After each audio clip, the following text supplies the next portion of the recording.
tiene, salen los versos que se llaman antes de la charla del Dharma y después de la charla del Dharma. Pero no tienen el de ayer.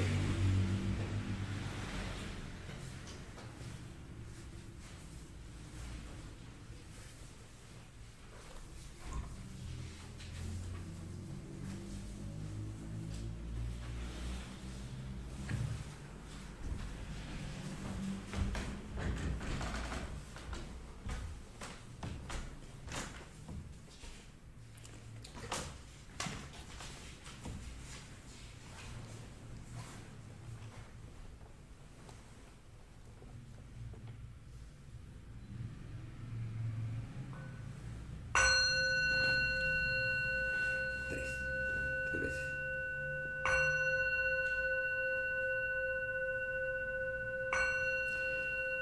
Un Dharma insuperable, penetrante y perfecto, rara vez se encuentra incluso en 100.000 millones de kalpas, pudiendo verlo, escucharlo, recordarlo y aceptarlo. Me comprometo a probar la verdad de las palabras del Tathagata.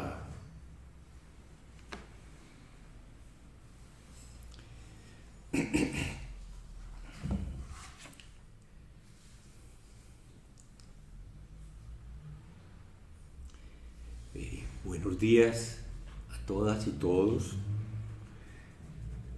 En este momento nos encontramos en un sechín. Me acompañan algunas personas, en total somos 8 en este primer día de nuestra sechín. Y como siempre me siento muy satisfecho y agradecido de tener la posibilidad de sentarme con aquellas personas que han elegido la práctica de la vía como el sendero de su vida.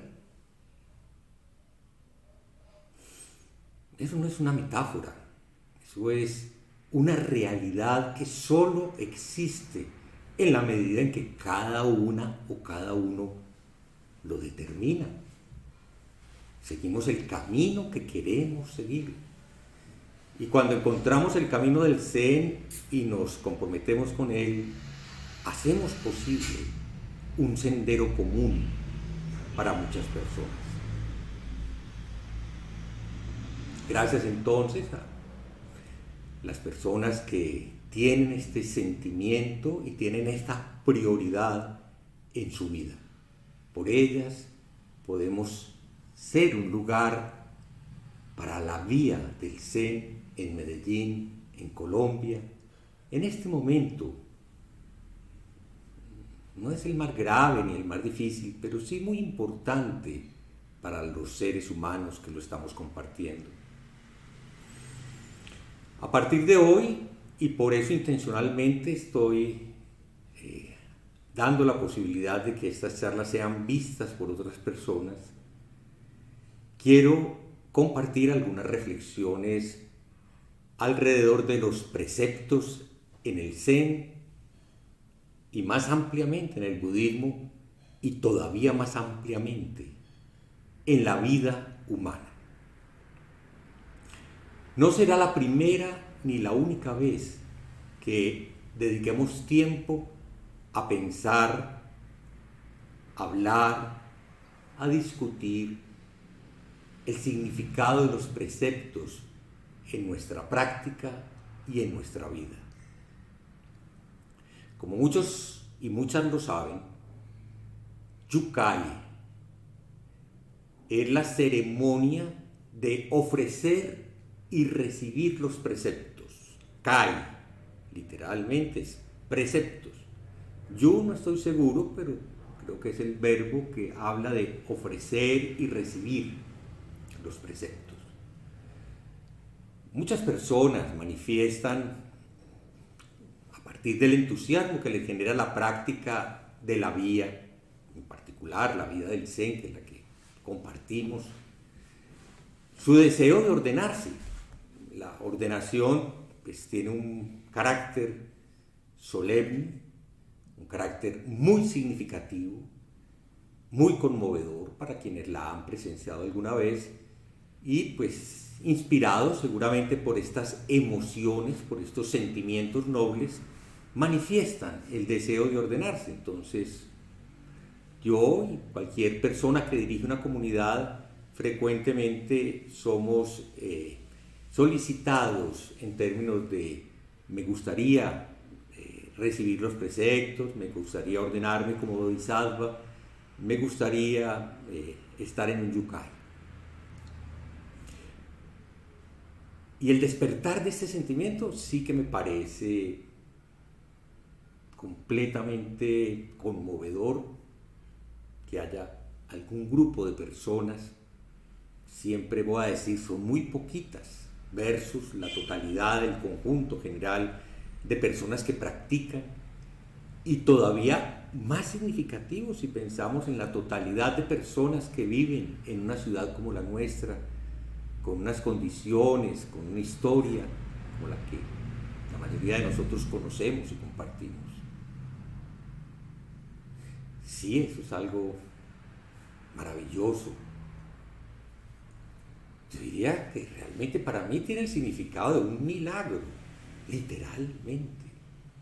Que en la mente, en el corazón de un ser humano se despierte este anhelo, es extraordinario. Por lo tanto, yo creo que es importante aclarar algunos aspectos de esa decisión, de ese querer recibir los preceptos, querer ordenarse como bodhisattva, la mayoría como bodhisattva. Por ahora digamos que es la ceremonia que reconoce el compromiso de la persona que sigue la vida secular, la vida laica, pero que quiere comprometerse con la vida. Entonces, hablemos un poco alrededor de esas características: vida laica, compromiso, recibir los preceptos. Y voy a mencionar otro aspecto que tal vez para algunas personas sea más familiar. En otras tradiciones budistas, cuando se habla de este primer momento de ordenación laica, se habla de tomar refugio. La ceremonia se concibe como una toma de refugio. El practicante solicita ser recibido en un entorno que se llama refugio, o mejor, refugios en plural. Porque en el budismo, todas las tradiciones lo repetimos, comprendemos, no sé si tenga alguna relación, que esto es como una trinidad santa. Para nosotros es incuestionablemente santa. Los tres refugios. Les manifestamos el carácter de joyas, de tesoros. Los tres refugios son el Buda, y siempre decimos el Buda histórico, sí, ese mismo que algunos artistas a lo largo de la historia han representado de diferentes maneras, como el Buda que está sentado en nuestro altar con una peculiar llama en su cabeza. En otros casos es simplemente como una protuberancia, una moña, que habla de su cualidad de Buda, de despierto, de iluminado, del que tiene algo más que lo que los seres humanos comunes y corrientes manifestamos y creemos tener. Ese Buda histórico del que pues, la leyenda nos cuenta algunas condiciones indudablemente admirables, de compromiso, de rectitud, de vivir al extremo su decisión, a punto de morirse de hambre. Y no lo pasemos por alto, no fue una cosa caprichosa, fue un compromiso con el tipo de práctica de los renunciantes de su época que se consideraba el camino de la liberación. Y solo cuando él se dio cuenta de que era un camino que no llevaba, que no garantizaba la realización, fue que él lo abandonó. Pero se alimentaba como un anoréxico. Y las imágenes del Buda famélico son conmovedoras. Algunos las ven como una especie de cosa sobrepasada, como de chiste. Pero que no se nos olvide que ahí estaba la humanidad de Siddhartha Sakyamuni, comprometida con una búsqueda. Fueron 6 años, y algunos leen esos 6 años como de práctica de Zazen. Él practicó meditaciones en plural. Fue discípulo de brahmanes que le enseñaron meditaciones para tranquilizar la mente, y las realizó a plenitud. Y después de ver que eso tampoco funcionaba, fue que se dedicó a la vida ascética. Y después de muchos años, 5 años de prácticas ascéticas extremas, renuncia y elige lo que va a ser el modelo de enseñanza, que los seguidores de su experiencia, de su realización, después de 2600 años, decimos, eso fue. El Tathagata se sentó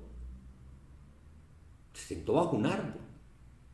¿Por qué razón se insiste en la presencia del árbol de la Bodhi?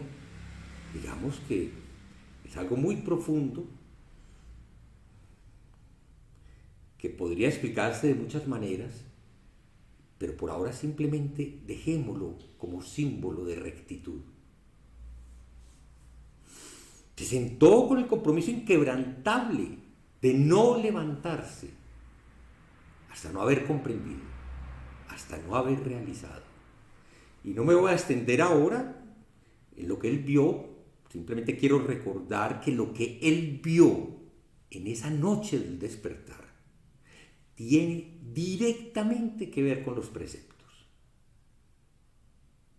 Se enfrentó con el torcedor, con el retorcido, con el que engaña, con el que nos llena de ilusión.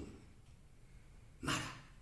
Bueno, a los que les gusta pues la cosa misteriosa, bueno, sí, es una especie de divinidad que vivía en el nivel de los devas, de pronto de los devas que se habían inclinado hacia las cosas oscuras. A los que nos gusta el Buda inclinado a lo psicológico, bueno, sí, somos de una época en que lo psicológico se volvió muy importante.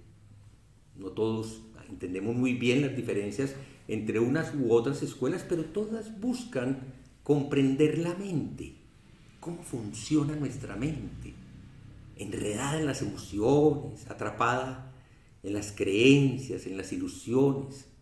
Bueno, sí, yo veo a un Buda que entendía de esas cosas de una manera diferente. Y ve que la mente humana de su época, igual que en esta, es atraído por lo mismo, por la ambición, por el poder, por la riqueza, por ser alguien en el mundo, por el placer de comer bien, de vestirse bien, de tener una casa agradable, un medio de transporte cómodo. Claro, el placer del amor. Y sí, supo que del lado de esas búsquedas estaba el sufrimiento. Vio claramente que todos los seres humanos perseguimos desde siempre lo mismo sin darnos cuenta de que lo que perseguimos literalmente nos quema, nos causa sufrimiento. Entonces, qué interesante que la visión clara del Buda, que se desarrolla en la primera etapa de lo que se conoce como su despertar, sea ver con claridad eso. La frase es contundente. Cuando termina de estar acosado por lo que habitualmente habita la mente de todo ser humano, dijo: Mara, te veo. Y su mente se calmó y pudo entrar. Curioso, miren, primero hay que calmar la mente caprichosa, la mente del mono, así se describe, que salta de aquí para allá.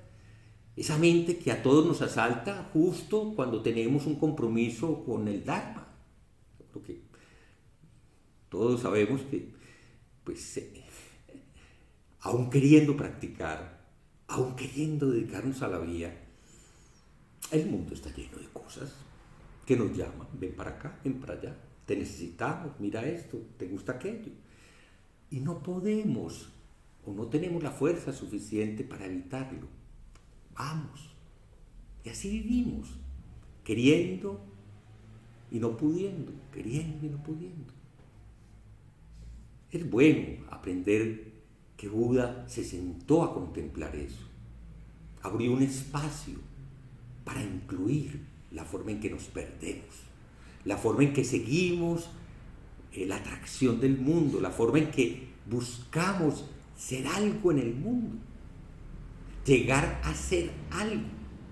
Eso es parte de lo que en nuestra mente se convierte en urgente.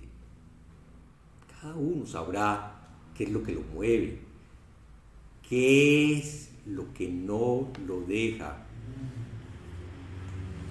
descansar, asentarse, estar en la senda recta.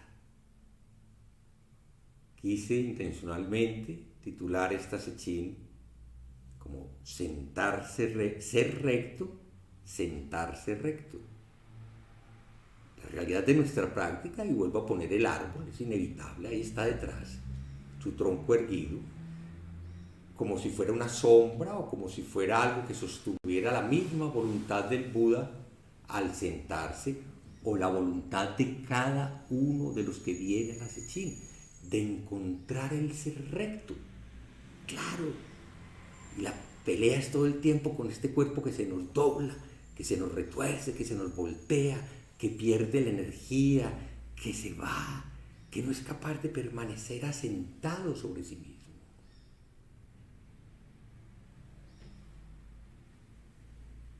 Qué importante es recibir la esencia de esa historia que se pierde ya en los siglos, 26 siglos después.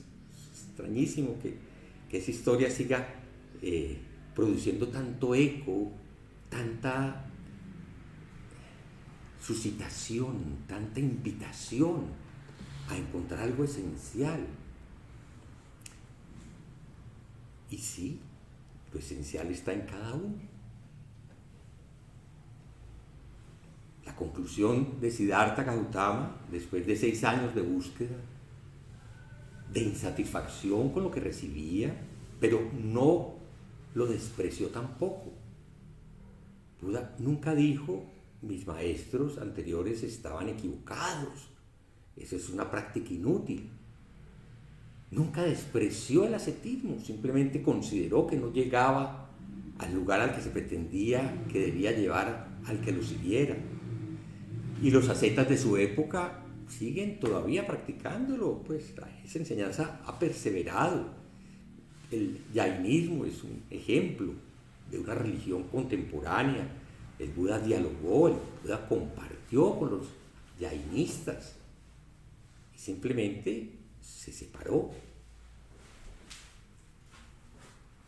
Simplemente abandonó algunos de los caminos que en su época se consideraban más importantes y tomó la decisión que tomamos cada uno de los que venimos a practicar Zazen, a seguir su enseñanza, de encontrar respuesta en uno mismo.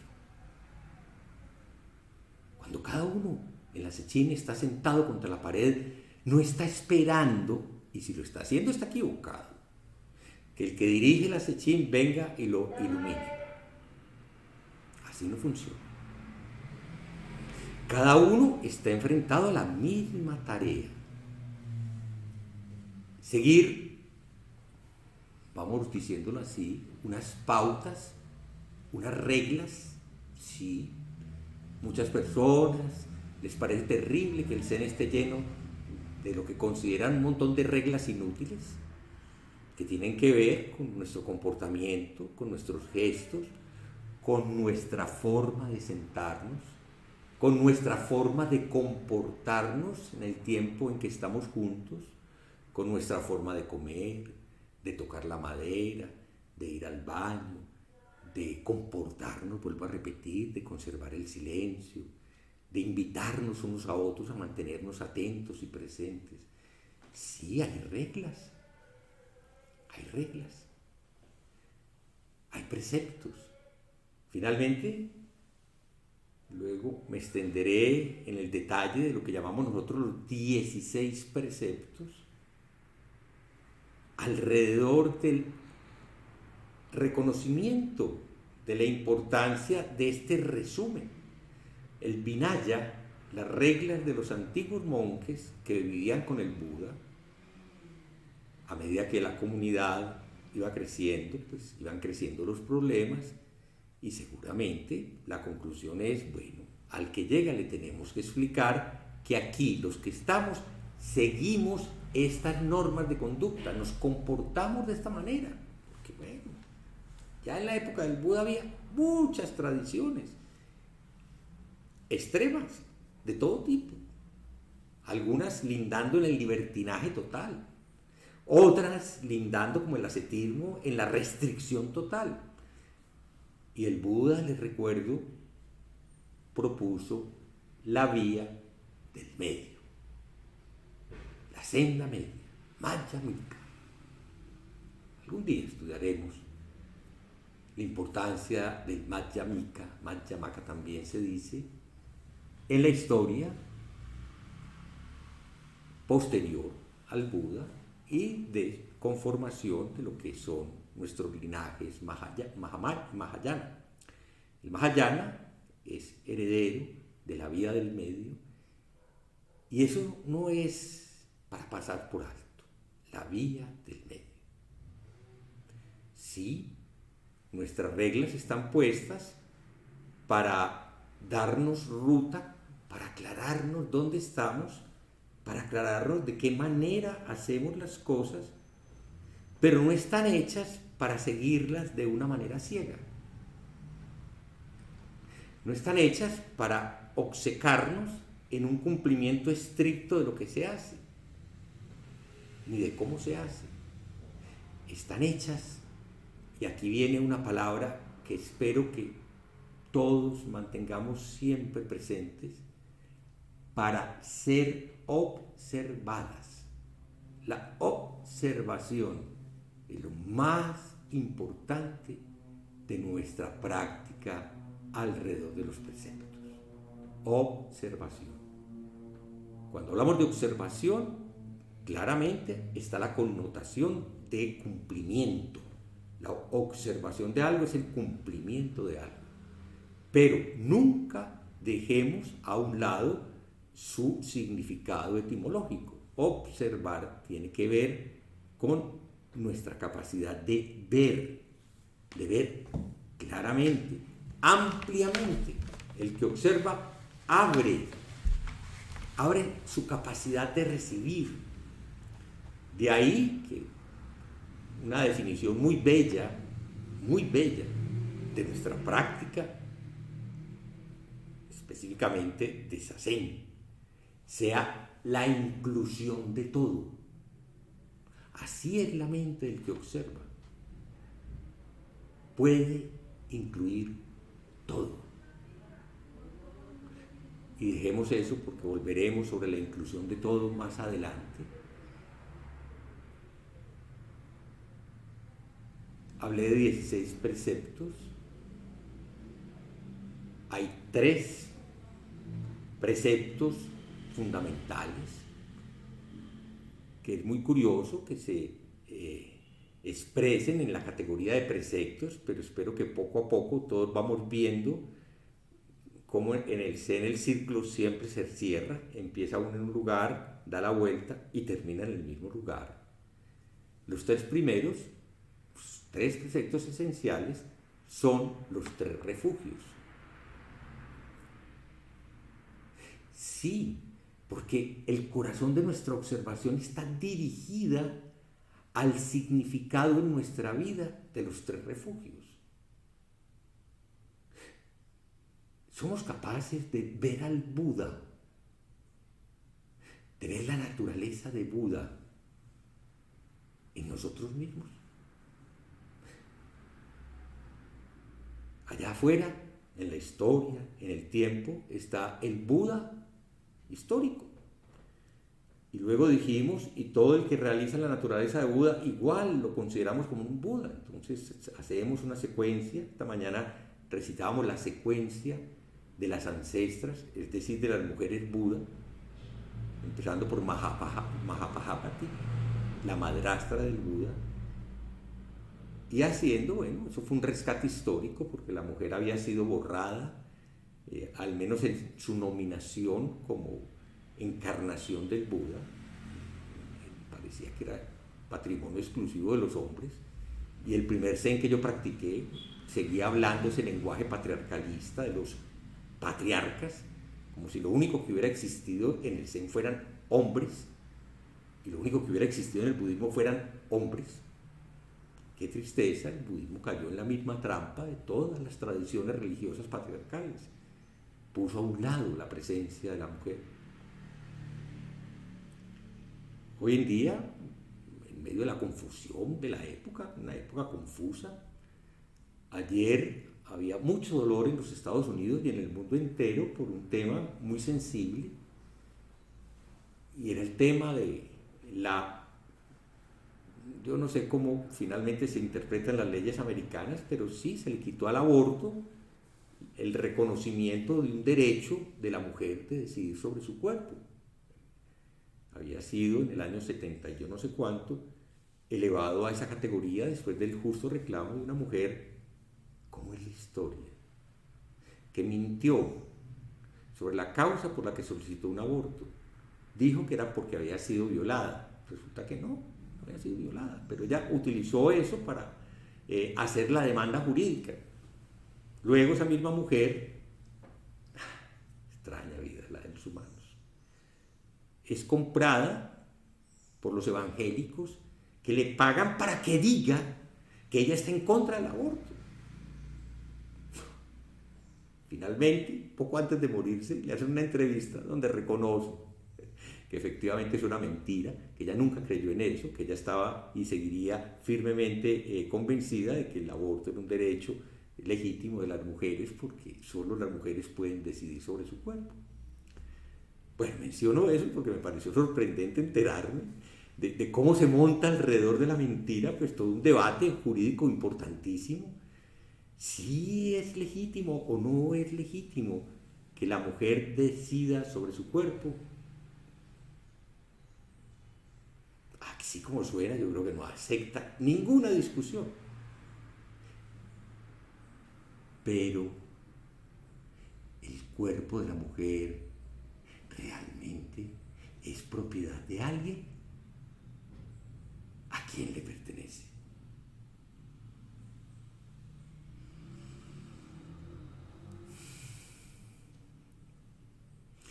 Como seguidor del budismo, mi respuesta es no sé.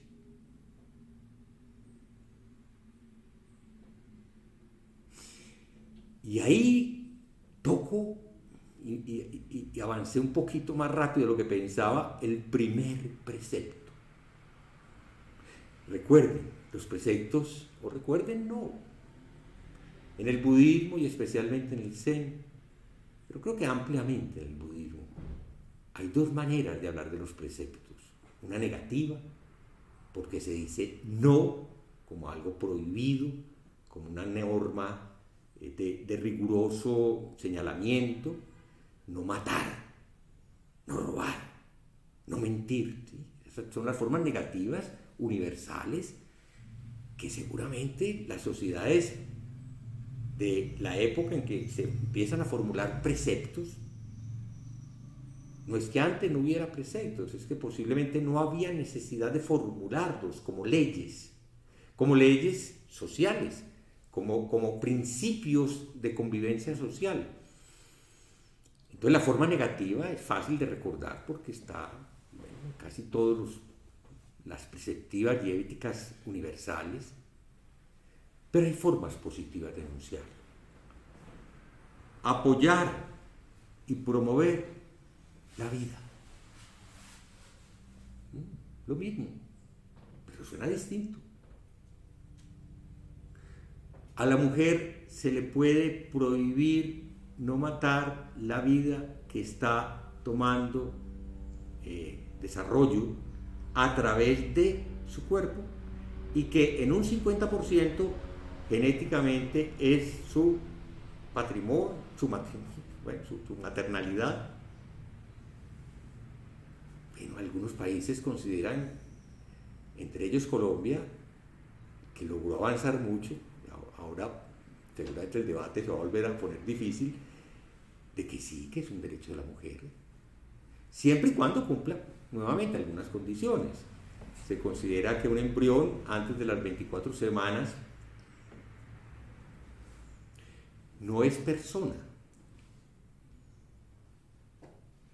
Problema complicado.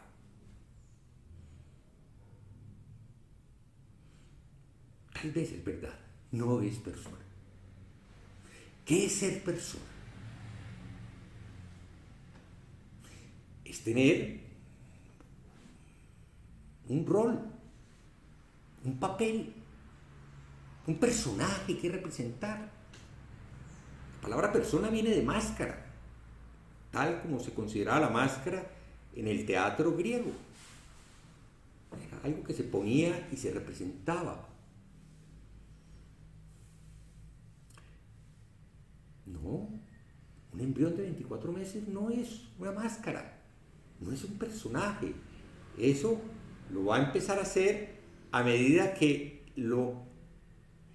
le impriman todo el peso de lo emocional que le imprimimos los padres a los hijos, los seres que rodean a los niños. Todo eso es un proceso muy fuerte, que seguramente tiene un sustrato biológico que hace que el ser humano tenga unas características u otras características.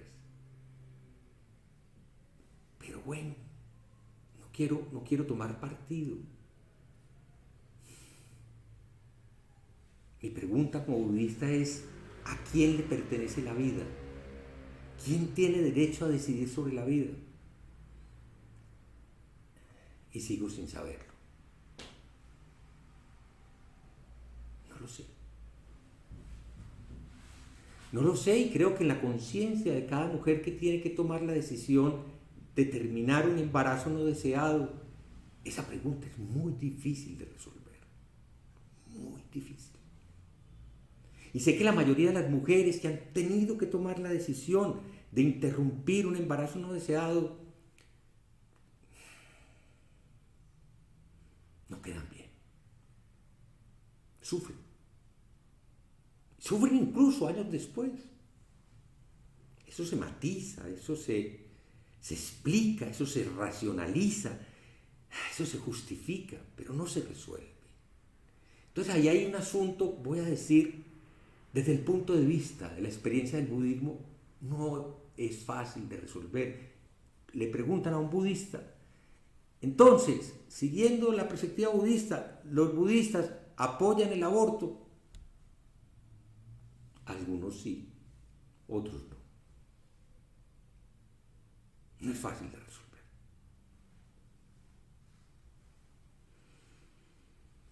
Hay muchos asuntos de la vida que no son fáciles de resolver. Seguirán siendo desafíos enormes. Si alguien me ataca y su intención es matarme y yo me defiendo y en el intercambio que genera la pelea yo soy el que termino matando al otro, ¿el budismo aprueba eso como legítima defensa? Sí, sí. ¿Qué haría Buda?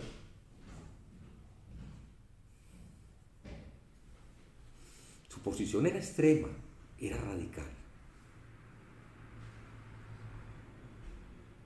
Si alguien viene a matarme, incluso si viene a torturarme, si me va a cortar a pedacitos, yo solo pido de manera compasiva por ese ser confundido que no sabe lo que hace. Y no opondría resistencia.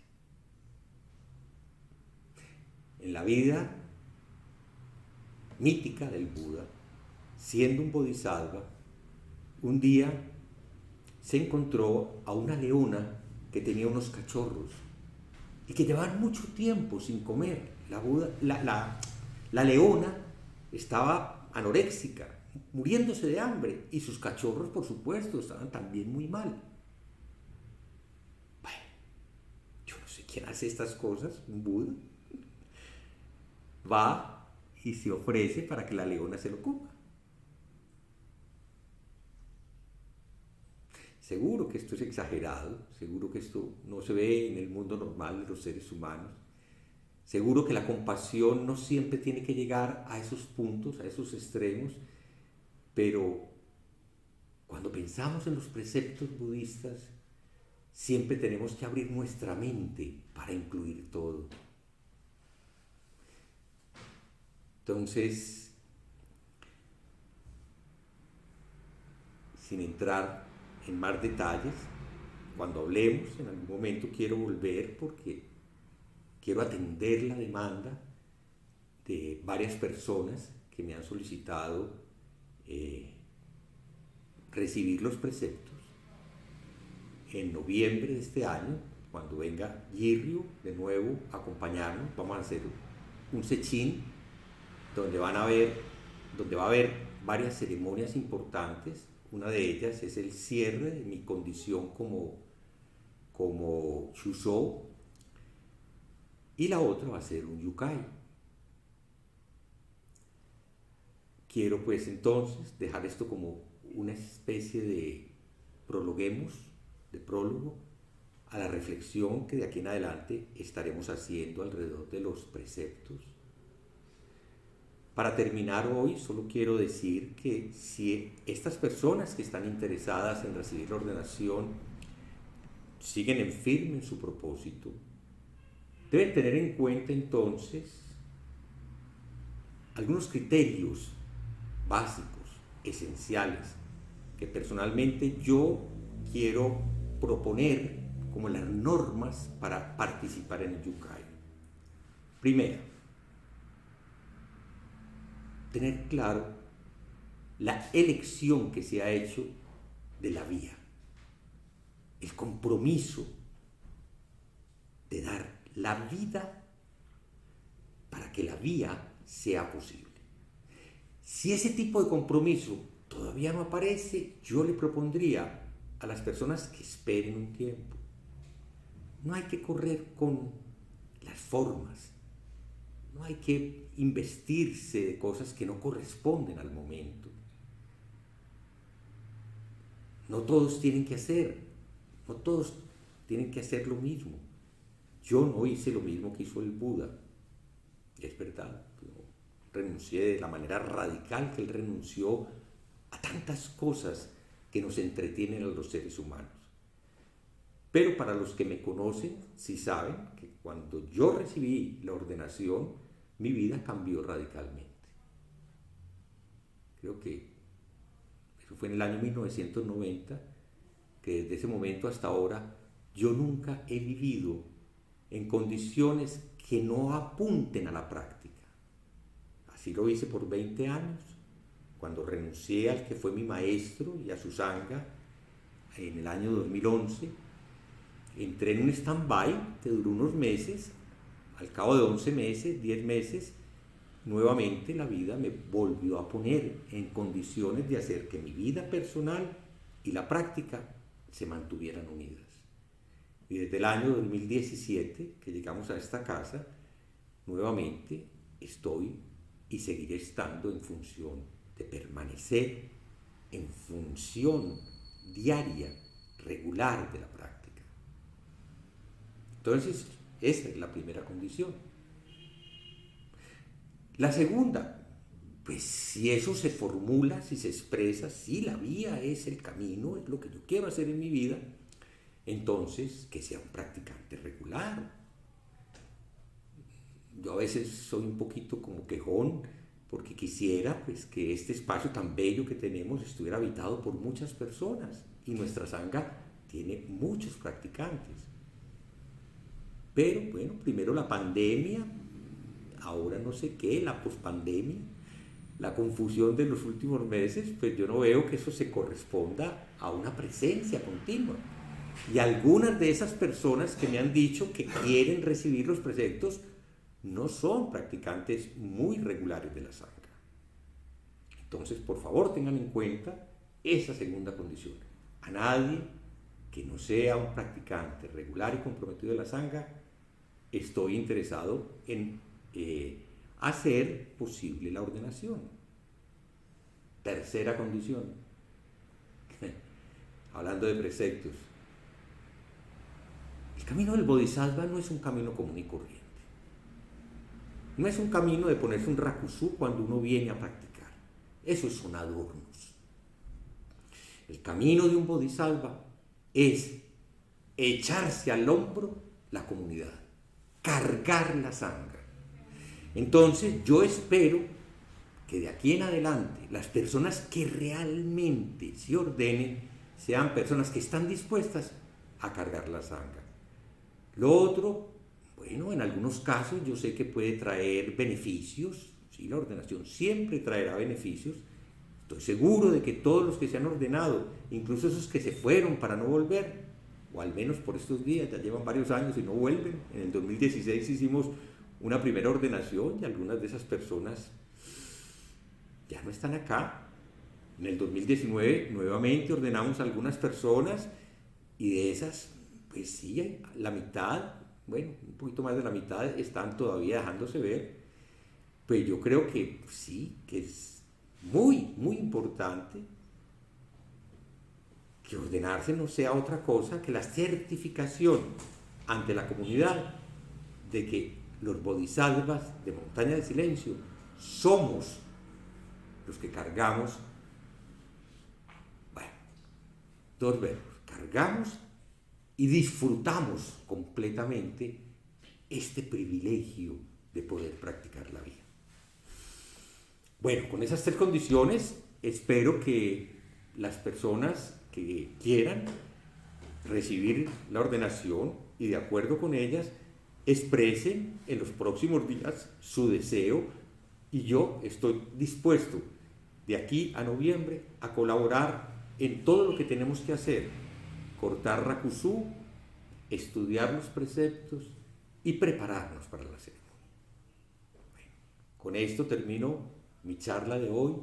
Si alguno de los presentes tiene alguna pregunta, quiero dar oportunidad de que se hagan en este momento.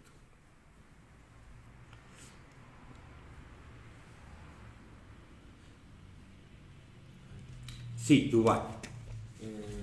Gracias. Enrique, una preguntita.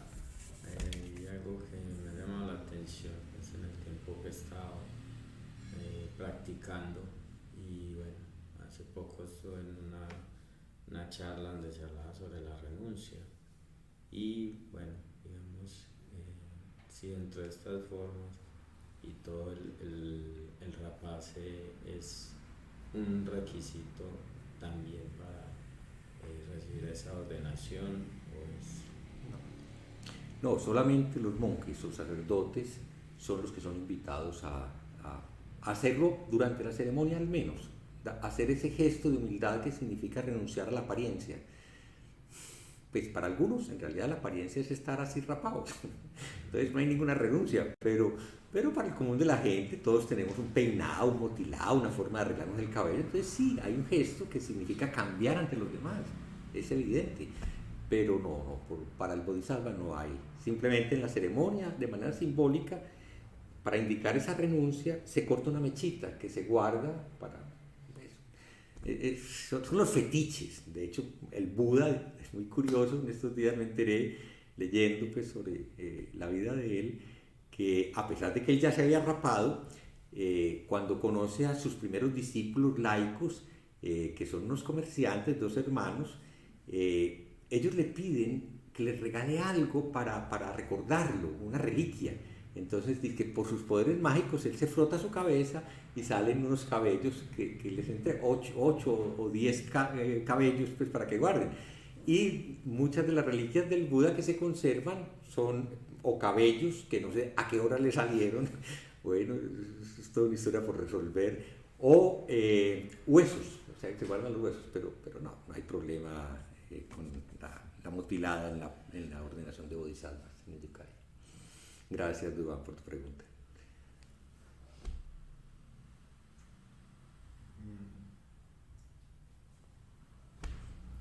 ¿Sí hay alguna otra pregunta?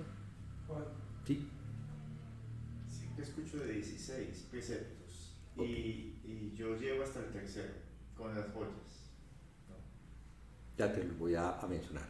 Los tres primeros, o los preceptos esenciales, son los tres refugios: el Buda, el Dharma y la Sangha. Los tres preceptos que siguen se llaman los tres preceptos básicos. Yo diría que están puestos porque son una condensación de todo lo que significa la perceptiva, y los recitamos en el Sutra de la Comida, en los versos de la comida. Cortar, abandonar, no hacer el mal, terminar el mal, porque hay muchas formas de decirlo. Practicar, realizar, hacer todo lo que es bueno, beneficioso. Curioso, el corazón del humano del humano civilizado está íntimamente atrapado entre el bien y el mal. Les recuerdo pues que por esa razón yo no sé si expulsaron a Adán y Eva, simplemente los pusieron a construir, porque Dios no sabía nada sobre el tema realmente. Nos puso a nosotros a investigar qué es el bien, qué es el mal. Tema importantísimo, y ahí están todos los preceptos. Y el tercero es, bueno, nosotros lo expresamos, es una decisión nuestra en el Zen y en el Mahayana, de ayudar, salvar, proteger, beneficiar a todos los seres. Así lo expresamos nosotros.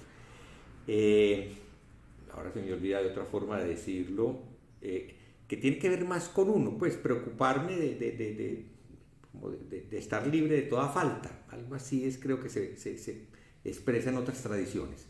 Pero entonces quédate con la nuestra: beneficiar a todos los seres, no hacer el mal, hacer el bien y proteger a todos los seres. Y luego vienen los 10 preceptos esenciales. Hay 5 que universalmente en el budismo se consideran como los preceptos laicos, que en su enunciación negativa son no matar, no mentir o no robar, no mentir, no tener relaciones inadecuadas sexuales, no hacer daño con la sexualidad, y no emborracharse, no consumir bebidas alcohólicas, no alterar la conciencia. Eso es universal en el budismo. Hay cambios, pues, un poquito en la forma de pronunciarlos, en otras. Y en el Mahayana se le añadieron, para eliminar la larga lista de preceptos que tenía el Vinaya, que eran 220 y pico, 27 creo que para los monjes, y 8 más para las mujeres, porque siempre hubo pues esa carga adicional. Se convirtieron en 5 preceptos básicos, que uno, vuelvo a repetir, de observación muy difícil, todos, es no juzgar, no criticar. El otro, no sentirse poseedor de la verdad, considerando que los demás están equivocados. El otro, no ser ambicioso, no acumular riqueza, no dedicar a tener cosas pues abundantes. El otro, no encolorizarse, no tener mala voluntad, no entregarse a la ira, a la rabia. Y el décimo, el final, muy propio del Mahayana, algunos pues no lo entienden, es proteger, volvemos al comienzo, no hacer nada en contra de hacer daño a los 3 tesoros, no hacer nada que pueda ofender o dividir la sangha, no hacer nada que pueda alterar o hacer daño, pues yo no sé de qué manera se puede hacer al Dharma y menos al Buda. Bueno, no matar al maestro, por ejemplo, eso sería una forma de... Pero así se ha dicho, que hay cosas que Alguien que está en el camino de la iluminación se sabe que nunca hará. Es muy curioso que se mencione eso, no matar al maestro. Miren, Devadatta, que era el primo, discípulo del Buda, llegó a un momento donde él quiso, no sé, le pareció que el Buda se había vuelto muy blandengue, que no cumplía muy bien los preceptos, que no ponía normas estrictas a la comunidad, y entonces quiso eliminarlo, quiso sacarlo, hizo un complot con un príncipe que efectivamente sí mató al papá, para quedarse con el reino. Entonces se dice que Devadatta hizo 2 atentados. En uno asusó a unos elefantes enfermos, locos, para que fueran a atropellar al Buda y a su comitiva. Y en otro, aprovechando que el Buda pasaba por un camino, le arrojó una piedra, de la cual una piedrita le alcanzó a hacer una pequeña herida en el pie. De modo que, pues, matar al Buda fue posible, lo que pasa es que no lo lograron. De Bodhidharma se dice que pudo haber muerto Bodhidharma Noeka, el segundo patriarca, que parece que murió envenenado, y de muchos otros se sabe que murieron. De modo que sí es posible matar al maestro. Y algunos de pronto en una sechín se pueden desesperar y terminan. Okay. No pretendo eso, pero sí, de pronto a partir de esos preceptos, la pregunta que yo tengo sería, lo extraño es que yo tengo una pregunta, pero parece que mi corazón me dice una respuesta. Bueno, normal. Y es, ¿cuándo se ordena uno? Cuando siente que en realidad es capaz de abrazar todos los preceptos, o necesita quizás la ordenación para que ese compromiso le permita de manera definitiva abrazar los preceptos. Y yo me inclino por la primera, que es lo que me dice mi corazón. Sí, mira, pues yo soy de 2 tradiciones. Yo empecé con una tradición inspirada en las enseñanzas del maestro Taizen de Chimaru, que decía que el Buda ordenaba a cualquiera, incluso a borrachos, porque sabía que las consecuencias, los méritos futuros de esa ordenación se iban a reflejar en que entrara finalmente a la vida. Pues eso es tomar una anécdota particular donde probablemente sí pudo haber sucedido que alguien se infiltró en la comunidad y logró, pues, en muchas circunstancias particulares recibir la ordenación, pero yo creo que el Buda no era tan tonto, ni ningún maestro ha sido nunca tan tonto de ordenar a cualquier persona por capricho. Sin embargo, mi anterior maestro creo que fue muy ligero en la forma en que le ofreció la ordenación a cualquier persona, y lo digo por la primera sechina a la que yo asistí. La pregunta fue muy simple: ¿quién se quiere ordenar? Sin saber qué estaban haciendo. Todavía años después, nuestro querido Abelardo preguntaba: maestro, ¿yo de qué era lo que me iba a ordenar? ¿De cura o de qué? ¿Te acordás? Pues eso es una ligereza. En nuestra tradición es muy claro, vuelvo a repetir, no son normas que yo esté poniendo. A nadie que no lleve por lo menos, ojo, 3 años de práctica. Eso hacen en Estados Unidos, con excepciones. También tienen en cuenta algunas personas que hayan mostrado a lo largo de estos 3 años compromiso con la Sangha, que sean parte activa de la vida de la Sangha, y que se hayan sumergido en el estudio de la enseñanza, que realmente se vea con claridad. Entonces no es una decisión que se le deja a la persona, no es yo quiero ordenarme. Bueno, te queremos conocer. Aquí, ¿qué pasa con nosotros? Que estamos, pues, empezando, de alguna manera, pues sí, de esta comunidad nueva, lleva 5 años organizada como tal, y pues todavía voy a decir, hemos recibido algunos que llegan con ganas y los hemos dejado entrar, pero que no les hemos visto la continuidad de la práctica. Entonces yo, a partir de esa dificultad que veo que pasa con muchas personas, pues prefiero advertir: no, nadie que diga yo me quiero ordenar por esa razón va a ser aceptado. Somos una Sangha. La Sangha quiere ver al que se manifiesta con el deseo de ordenarse, lo quiere sentir. La Sangha es la que va a decidir. En la vida de la Sangha se va a sentir quién es esa persona que ha pasado además por el aprendizaje de la vida diaria de la comunidad, del trabajo de la comunidad. Pues aquí pueden parecer bobaditas, pero para mí es muy importante que las personas manejen con mucha naturalidad, tocar la madera, servir de yisha, estar de doban, de tenken, tocar el mocuyo, hacer la ceremonia. Eso es la vida de un bodhisattva. No es las ideas que tenemos en nuestra mente, es lo que hacemos en el día a día con los demás, que hayan pasado por la experiencia de ser tensos, o al menos sí, ¿no? Que conozcan pues, el rodaje de todo, que sientan que la casa les pertenece, que la cuidan como si fuera la propia casa. Eso para mí es realmente lo que muestra dónde está un bodhisattva. Todo lo de esta casa requiere cuidado. Algún día espero que ustedes lo sientan así y sean parte de los cuidanderos cabales de la comunidad. Para mí eso sí es realmente el buen momento para ordenarse. Ok.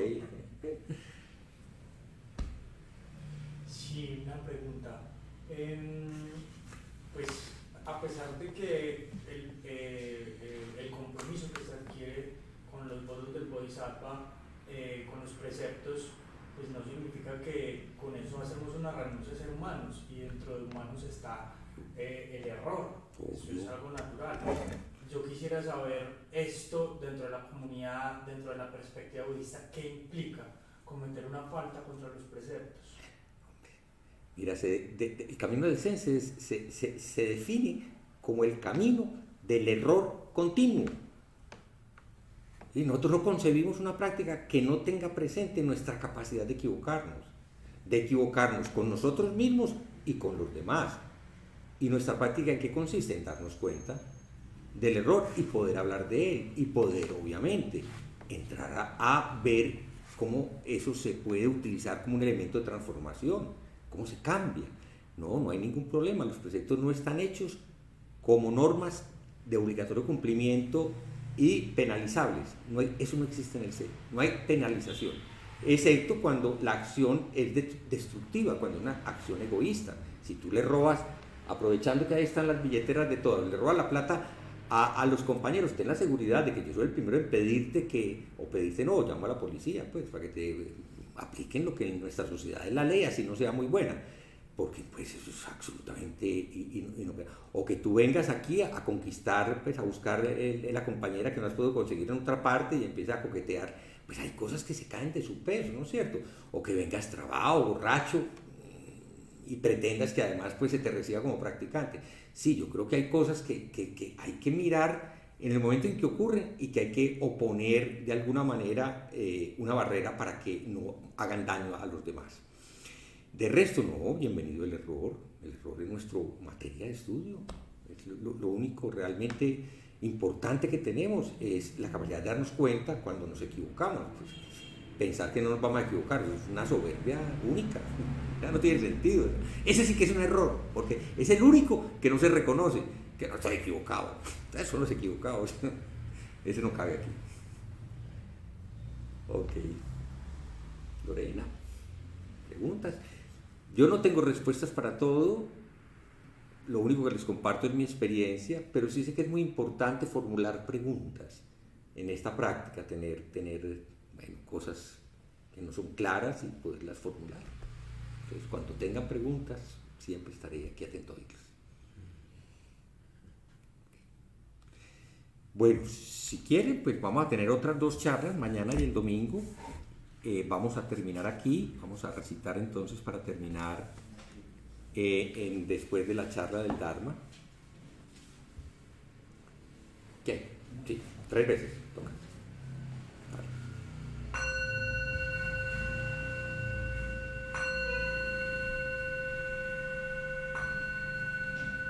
Que nuestra intención se extienda por igual a cada ser y lugar con el verdadero mérito del sendero de Buda.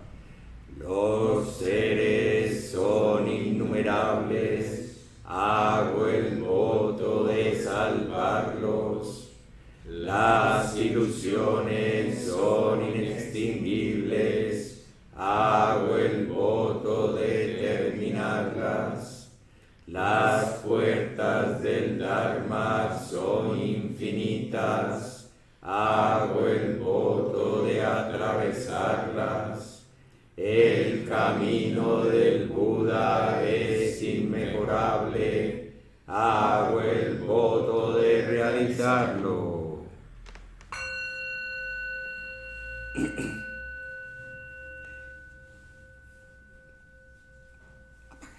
Ya lo ves. Apaga la charla, la proyección.